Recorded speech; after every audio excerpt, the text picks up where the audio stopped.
তৌফিক দান করেন। সম্মানিত ইমাম এবং খতিব, আপনারা সমাজে ভূমিকা রাখতে হবে, যেইভাবে ভূমিকা রাখছেন আফগানিস্তানের আলেম ওলামা কেরাম। সেখানে ঐক্য হয়েছিল, এখানে অনেক রাজনৈতিক দলের নেতৃবৃন্দ আছেন। আমরা ইমামদের পক্ষ থেকে আপনাদেরকে আহ্বান জানাবো, আপনারা ঐক্যবদ্ধ হন। জোট নয়, জোট আর ঐক্যের মধ্যে অনেক পার্থক্য আছে। জোট মানে আপন দল আপন জায়গায় থাকবে, আপন দলের আমির আপন জায়গায় থাকবে, আর ঐক্য মানে হচ্ছে এক দল এক আমির। বলেন, আমরা বাংলাদেশে এক দল এক আমির চাই কি চাই না? নারায়ে তাকবীর। আমরা চাই, সকল দলকে আহ্বান জানাই, আমরা ইসলামের একটা বিপ্লব চাই। সেই বিপ্লবের জন্য প্রয়োজন পাঁচিল, শিলার পাঁচিলের মতো ঐক্য। সেই ঐক্যের জন্য একজন আমিরের প্রয়োজন।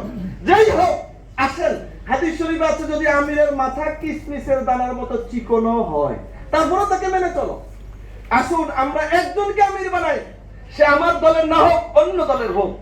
এক আমিরের নেতৃত্বে হাজার ছাড় দিয়ে হলেও এই একটা সুবর্ণ সুযোগ। এক আমিরের নেতৃত্বে আসুন আমরা আফগানিস্তানের মতো এবং বিভিন্ন এমআরআই ইসলামিয়া যেভাবে প্রতিষ্ঠিত হচ্ছে তাদের মতো এক আমিরের নেতৃত্বে আমরা ঐক্যবদ্ধ হই। ঐক্যবদ্ধ হলে আমাদের কিচ্ছু লাগবে না, এই ভোট নির্বাচন লাগবে না ইনশাআল্লাহ। স্বাধীনতার 54 বছরের মধ্যে ভোট এবং নির্বাচন করে ডক্টর ইউনূসের মতো একদম যোগ্য লোক বাঙালি দেখতে পাইনি। বলেন ঠিক কিনা?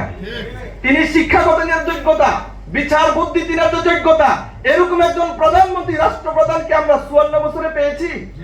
তিনি যে নির্বাচিত হয়েছেন ভোট নির্বাচনে, ভোট দিয়ে নির্বাচিত হন নাই, এটা প্রমাণিত। পশ্চিমের এই পাছা গণতন্ত্র দিয়ে যোগ্য লোক নির্বাচনে নির্বাচিত হয় না। বুঝেন নাই কথা? আর এটাই ইসলামী পরিবেশের সুরা। অর্থাৎ যখন আলেম ওলামা ঐক্য হয়ে যাবে, ঐক্যের পরে বাংলাদেশের শীর্ষস্থানীয় 1000 আলেম বসে বড় একদম যোগ্য, প্রাজ্ঞ, অভিজ্ঞ রাজনীতিবিদ, সমাজ বুঝে, বিজ্ঞান বুঝে, চিকিৎসা বুঝে, সবকিছু বুঝে এরকম একজন যোগ্য আলেমকে রাষ্ট্রপ্রধান বানানো হবে। আমরা সবাই তার ইতাআত করব, ঠিক কিনা বলেন? আল্লাহ তাআলা আমাদেরকে, সাময়িকভাবে আমরা অনেক কিছু মানছি, কিন্তু আমাদের লক্ষ্য রাখতে হবে, ভোট এমন একটা জিনিস, এটা দিয়ে চূড়ান্ত সফলতা আসবে না। আমাদের ঘটাতে হবে ইসলামী বিপ্লব। আর বিপ্লবের জন্য ইমামদের ভূমিকা 100% লাগবে। আমরা তো সবার জন্য দোয়া করি, যারা শরিয়া আইনে বিশ্বাসী না তাদের জন্য আমরা দোয়া করি। হতে পারে না, আল্লাহর কসম, আপনার উপর গজব পড়বে যারা শরিয়া আইনে বিশ্বাসী না, যদি তাদের জন্য আপনি মন থেকে দোয়া করেন। হতেই পারে না, যে ইসলামকে বিশ্বাস করে না, ইসলামের মূলোৎপাদন করতে চায়, যারা ইসলামের বিরোধিতা করতে চায়, তাদের জন্য আপনি দোয়া করবেন। আপনার এই দোয়া পাইলাম বাংলার মতো ব্যর্থ হবে, ব্যর্থ হবে, ব্যর্থ হবে। মুসা আলাইহিস সালামের বিরুদ্ধে দোয়া করছেন, যারা যারা এরকম দোয়া কবুল হতো, তারা যখন হকের বিরুদ্ধে দোয়া করছেন, তারা দোয়া কবুল হয় নাই। আপনি ইমাম, আপনি খতিব, আপনি যদি ইসলামের বিরুদ্ধে দোয়া করেন, আপনার এই দোয়া কবুল তো হবেই না। আপনি আল্লাহর কাছে একজন নিকৃষ্ট ব্যক্তি হিসেবে বিবেচিত হবেন। আমাদের সমাজে বিচারের দায়িত্ব নিতে হবে। প্রিয় ইমাম ও খতিব ভাইরা, আপনারা সবাই আমার সিনিয়র এলেমে আমলে, আমি আপনাদেরকে অনুরোধ করব, সমাজে যখন ছোটখাটো বিচার বসবে, আপনার জুমা এলাকায়, আপনার এলাকা বিচার কেন অমুক তমুক দলের নেতারা করবে? আপনি কোথায়? আপনি থাকতে হবে। যদিও আমরা শরিয়া আইনের হদ এবং কেসাস কায়েম করতে পারবো না, কিন্তু যতটুকু সম্ভব, কি বলে, আমরা যতটুকু সম্ভব প্রত্যেকটা বিচারে ইমামদের ভূমিকা দরকার, প্রত্যেকটা বিচারে খতিব সাহেবদের ভূমিকা দরকার। আর এই ভূমিকার জন্য আপনারা এগিয়ে আসতে হবে।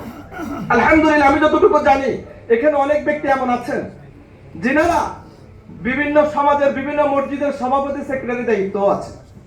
আপনারা এই ইমামদেরকে, বিশেষ করে যে ইমামরা কথা বলতে পারে, যে ইমামরা বিচার করতে পারে, বিবাদ মীমাংসা করতে পারে, তাদেরকে একটু ঠেলে দিবেন, তাদেরকে একটু সামনে অগ্রসর করে দিবেন। বুঝলেন না কথা? ওই যে লক্ষ্মীপুরের আলিয়া মাদ্রাসার ইসমাইল সাহেব হুজুর, অনেকে চিনেন, তিনি মাঝে মাঝে বলেন যে ডালা তুলি দিতে হয়। আপনারা ইমাম সাহেবদেরকে ডালাই তুলি দিবেন।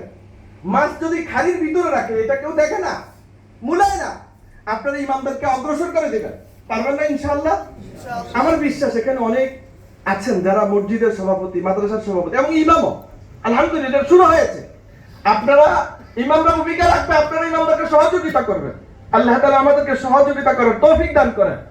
পরিশেষে আমি এই ইমামদের ভূমিকা এবং সমাজ গঠনে এই নেতৃত্ব দেওয়ার জন্য আমি আপনাদেরকে আহ্বান জানাই। প্রত্যেকটা কাজে, এই যখন শীতবস্ত্র বিতরণ হচ্ছে, আমরা 10 মসজিদের ইমাম সাহেব মিলে অন্তত 10টা শীতবস্ত্র কি দিতে পারি না?